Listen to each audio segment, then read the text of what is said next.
बहराइच की एक बड़ी अपडेट खबर पर मिल रही है। बहराइच के राम गोपाल हत्याकांड में एक्शन लिया गया है। आरोपियों पर बुलडोजर एक्शन की अब तैयारी की जा रही है। आरोपियों के घर कार्रवाई का नोटिस चस्पा कर दिया गया है। तो जिस तरीके से बहराइच में दंगा हुआ, अब उन दंगाइयों में डर है क्योंकि लगातार एक्शन लिया जा रहा है। और अब देखिए, आरोपियों पर बुलडोजर एक्शन की तैयारी की जा रही है। इसके लिए बकायदा आरोपियों के घर पर जो नोटिस है कार्रवाई का, उसको चस्पा कर दिया गया है। तो बड़ी खबर आपको लगातार बता रहे हैं। जिस तरीके से राम गोपाल हत्याकांड हुआ, सबकी नजरें बहराइच पर आके टिक गई कि आखिर ऐसे कैसे कोई कर सकता है। और अब इस पूरे मामले में योगी सरकार लगातार एक्शन ले रही है। सीएम योगी की तरफ से खुद जब राम गोपाल के परिजन से, उनकी पत्नी से, उनके परिवार से सीएम योगी की मुलाकात हुई थी, उस टाइम भी उन्होंने कहा था कि किसी को बख्शा नहीं जाएगा। और अब आप देखिए, लगातार जो भी दोषी हैं, जो भी आरोपी इस पूरे घटनाक्रम में रहे हैं, एक तरफ लगातार गिरफ्तारियों का दौर जारी है। अभी तक गिरफ्त में 26 आरोपी हैं। कौन कौन वो हैं, एक एक नाम हम आपको टीवी स्क्रीन पर बता रहे हैं। अल्ताफ है, अनवर हुसैन है, तालिब है, इसके अलावा नफीस है, नौशाद है, सलाम बाबू है, गुलाम यश है, अनवर इशरत है, मोहम्मद एहसान है, मोहम्मद अली है, दोस्त मोहम्मद है, मोहम्मद जाहिद है, शुड आलम है, मोहम्मद इमरान। ये तमाम नाम देखिए आप, एक एक नाम इस वक्त हम आपको दिखा रहे हैं। लेकिन अब जो आरोपी हैं उन पर बुलडोजर एक्शन की तैयारी की जा रही है और बकायदा इन आरोपियों के घर पर कार्रवाई का नोटिस चस्पा कर दिया गया है। जरा बातचीत के लिए हमारे सहयोगी नीलेश इस वक्त लाइव जुड़ चुके हैं हमारे साथ। नीलेश, एक तरफ 26 गिरफ्तारियां इस पूरे मामले में हो चुकी है। सीएम योगी ये क्लियर कह चुके थे कि जो भी आरोपी हैं या जो दोषी हैं उनको बख्शा नहीं जाएगा। अब ये कहा जा रहा है कि बुलडोजर एक्शन की तैयारी की जा रही है, बकायदा नोटिस को चस्पा कर दिया गया इन आरोपियों के घर पर।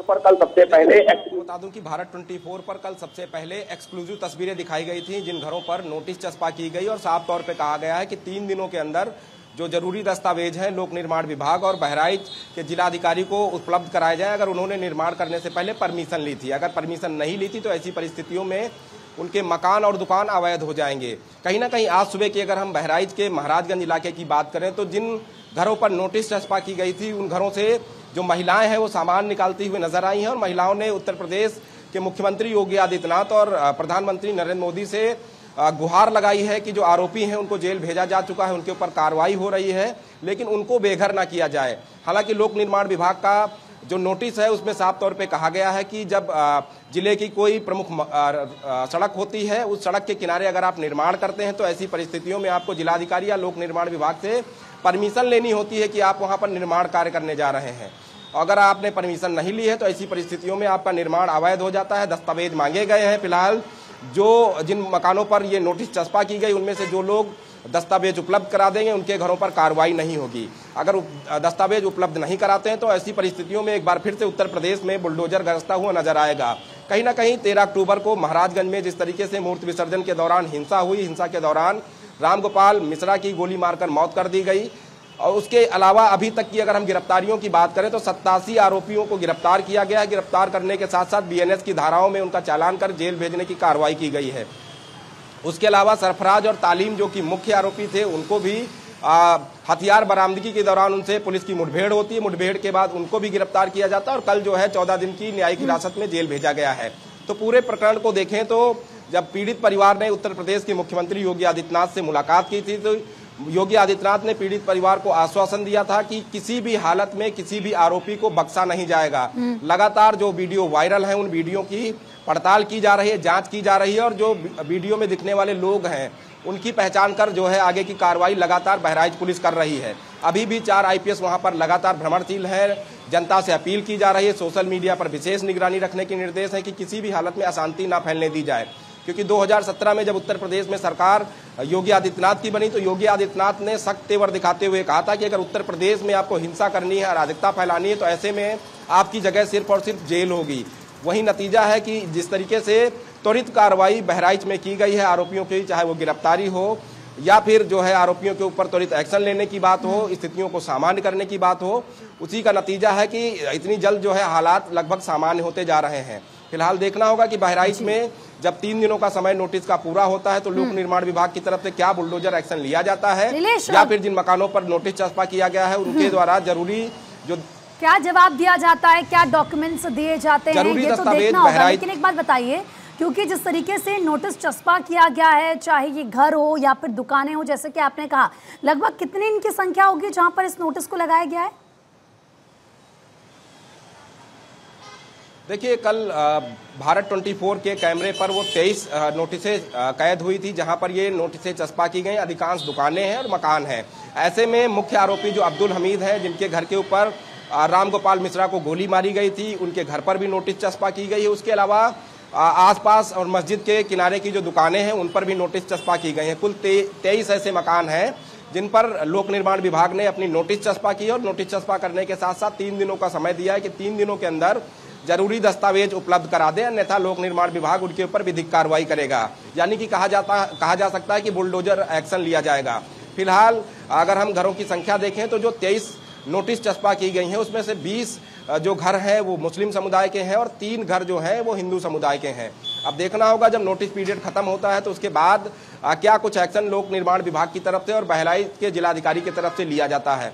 फिलहाल जिनके घरों पर नोटिस चस्पा किया गया है उन लोगों ने अपने घरों से सामान निकालना शुरू कर दिया और उत्तर प्रदेश के मुखिया योगी आदित्यनाथ से गुहार भी लगा रहे हैं कि उनके परिवार को बचाने का, उनके घर को बचाने का काम किया जाए। अब देखना होगा शासन प्रशासन इस पूरे मामले पर क्या कुछ निर्णय लेता है। नीलेश, क्या वो जो लोग जिनके घर पर ये नोटिस चस्पा किया गया है वो ये बात मान रहे हैं कि वहां पर अवैध निर्माण किया गया है, इलीगल कंस्ट्रक्शन हुआ है, उसी के बाद ये कार्रवाई की जाएगी? क्योंकि जब हम देखते हैं कि बुलडोजर एक्शन लिया जाता है इस तरह के मामलों में तो जो विरोधी होते हैं, विपक्ष होते हैं, वो सीधा सीधा शासन प्रशासन पर सवाल खड़े कर देते हैं, लेकिन ये एक्शन वहीं पर लिया जाता है जहां पर इलीगल कंस्ट्रक्शन होता है। देखिए, बिल्कुल जब इस तरीके का कोई निर्माण होता है तो जिम्मेदारी उन अधिकारियों की भी बन जाती है जिनके क्षेत्र की व्यवस्थाओं में पहले व्यवधान उत्पन्न किया जाता है और अवैध निर्माण होते हैं। कहीं ना कहीं लोक निर्माण विभाग के एक्सीएन की भी जिम्मेदारी बनती है जिसके क्षेत्र में महाराजगंज का इलाका आता है और इतने बड़े पैमाने पर निर्माण अगर हो रहे थे तो उस समय का एक्सीएन क्या कर रहा था, क्या उसको दिखाई नहीं दिया कि इतने बड़े पैमाने पर अवैध निर्माण हो रहा है? तो ऐसे में लोगों का ये भी कहना है कि जब उनके घर और दुकान मकान बनाए जा रहे थे तो उस समय अगर अधिकारी उनको रोकते तो शायद वो अपने जमा पूंजी लगाकर उतना बड़ा मकान खड़ा ना करते। तो ऐसे में उस अधिकारी के ऊपर भी कार्रवाई की मांग की जा रही है जो उस समय तैनात था और तैनाती के दौरान इतने बड़े निर्माण कार्य हो गए। फिलहाल देखना होगा कि जिला प्रशासन की तरफ से क्या एक्शन लिया जाता है, क्योंकि ये जो है एक बड़ा मामला है। 23 मकानों पर नोटिस चस्पा की गई है और नोटिस चस्पा करने के साथ साथ 3 दिनों का समय दिया गया है। जनता भी यही कहती है कि अगर उनकी गलती, उन्होंने निर्माण किया है तो ऐसे में उस अधिकारी की भी गलती है जिसके शासनकाल में वहां पर निर्माण कार्य हुए, उसने क्यों नहीं रोका, क्यों नहीं बताया कि निर्माण करने से पहले आपको परमिशन लेनी होगी और लोक निर्माण विभाग या जिलाधिकारी को ये बताना होगा कि प्रमुख मार्ग के किनारे आपकी जगह है, उस पर आप मकान, दुकान या अन्य निर्माण कर रहे हैं। फिलहाल देखना होगा कि जिला प्रशासन की तरफ से इस पर क्या कुछ बयान जारी किया जाता है और जनता जिस तरीके से लगातार उत्तर प्रदेश सरकार से गुहार लगा रही है कि उनको बचाने का काम किया जाए, उनके परिवार को बचाने का काम किया जाए। अब देखना होगा नोटिस पीरियड खत्म होने के बाद क्या वाकई में बुलडोजर की कार्रवाई वहां पर होती है या फिर बात और बताएं, ये जो जिस तरीके से हाथ जोड़कर महिलाएं, ये जो इलीगल कंस्ट्रक्शन है ये कितना पुराना होगा, और साथ ही साथ जब यहाँ पर बुलडोजर एक्शन लिया जाएगा इन घरों पर तो क्योंकि अब यूपी में 9 सीटें ऐसी हैं, 10 सीटें ऐसी हैं जिन पर उपचुनाव होना है, तो क्या इसका भी असर पड़ेगा? क्योंकि जाहिर सी बात है विपक्ष इसको भुनाने की पूरी कोशिश करेगा। देखिए, बिल्कुल जब इस तरीके का बुलडोजर एक्शन होगा तो जाहिर सी बात है कि विपक्ष की जो पार्टियां हैं, चाहे वो समाजवादी पार्टी हो, बहुजन समाज पार्टी हो या फिर कांग्रेस हो, कहीं ना कहीं सरकार के बुलडोजर एक्शन को लेकर तमाम जो है सवाल खड़े करेगी और सरकार को इसी मुद्दे को लेकर घेरने का काम करेगी। आपको याद होगा कि लखनऊ के अकबर नगर में जब मकानों को चिन्हित किया गया वहां पर। ठीक है, आपको रोक रहे नीलेश।